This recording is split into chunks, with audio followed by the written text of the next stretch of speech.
Then maybe I can get it. There we go. I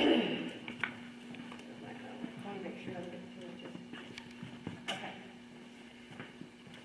For the first cut, section it off. Don't stick more hair than you can hold, okay? You bring it straight down. Find your length. You're going to cut below your fingers, okay? And you'll just cut it straight across. Hold it tight so that you've got the right length. Okay, you get your nice clean cut. Then, as you come down to do your next cut, you're going to take a little of what you cut before and then what you want to cut next together. And then you have a guide. See? You look at what you cut before, use that as your guide to cut your next. Now, the biggest thing about doing this, making sure you have your fingers straight across, parallel to the ground, so that you get a nice even cut. Okay? And there's our guide. See how nice and straight we've got it across there? That's your beginning to your haircut. It's gonna keep your length the same throughout the whole rest of the haircut. You'll use that as your guide every time. Then you just want to bring the hair down and about an inch or so at a time. With Carrie's, I probably can do more because her hair is finer, but the thicker the hair, the less you bring down, because you need to be able to see your guide from before. Carrie's I can bring down a little more because she's got finer hair, and it won't be hard to see.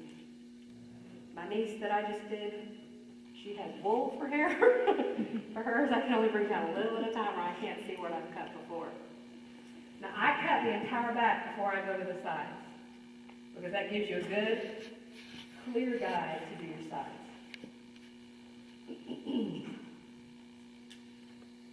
You just want one cut? My goodness. You have the silkiest, softest hair. I can't get a hold of it. It's escaping me. All right. No break. This is where the angles come into. Oh. No, there's no break. She's so lucky. This is where angles come into play. Okay. If you want just a blunt haircut, all one length, then you're gonna every length of hair you're gonna bring it straight down. Okay. If you want to do what's called like a stack cut, which is sometimes good with people with finer hair. If you don't have a lot of body to your hair, you can do what's called a stack cut, where after the first, now the first cut's always straight down, okay? After the first cut, you can bring it out about a 45-degree angle and cut it. And what that does is each layer will get just a little shorter. And what that does is takes just a little bit of weight off of each layer and gives you a little fullness. It'll make your hair look a little bit fuller instead of just hanging. Do you want to do that tomorrow? That's up to you. It's nothing that you can see. Okay. It's not like you'll see the hair and say, oh, look at all the short hair. It's just a technique that adds a little bit of fullness to it instead of it just laying completely straight. Now, there's another technique you can do if you've got little girls and you don't want to have to do a lot to their hair, but you want it to look kind of rolled under. You can do what's called an undercut. What you would do is you'd have them sit up straight with your chin all the way on. Don't move your back, but just your chin straight down.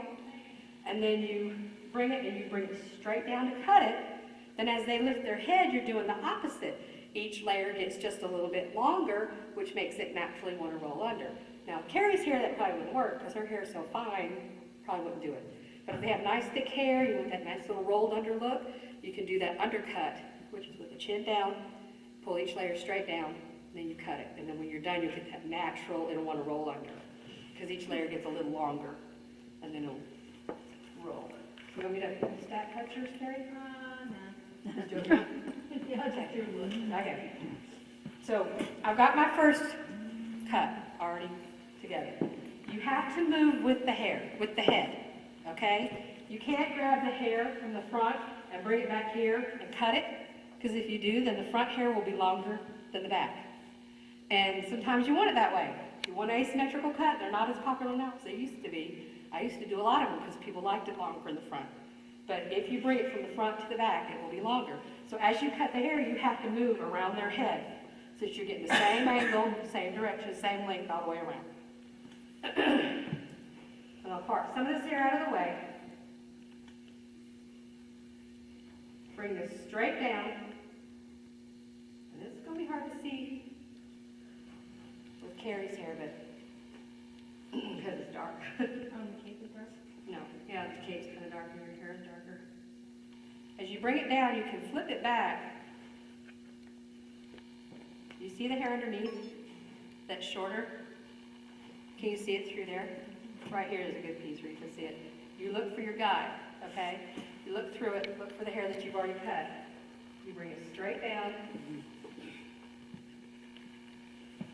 And another technique, if you can't see it, there's a good way to see. You see through it now? The hair that you've already cut? If I lift it up, not against the thing. You're going to follow that guide and you cut it again. If you can't see it, a lot of times I'll pick it up and flip it back. So you can see the hair underneath, and then you've got your guide. You bring it straight down, see your guide in between it, because all the same way. And then you got to move with her head. Over here, you can say, now this time I'm going to take a little of what I cut before and bring it down with it. The first cut's always the trickiest. But once you do that, and you bring a little of what you cut before down with it, now you have a clear guide. You see it? And you just kind of cut straight in line with what you cut before. And then they do the same thing all the way around. Take a little bit of what you cut before. You see your guide? And you just straighten it out as you go. If you have questions, feel free to ask. But you see how I'm going with her head? I didn't just stand in the back and cut it, because then you'll have varying lengths of hair.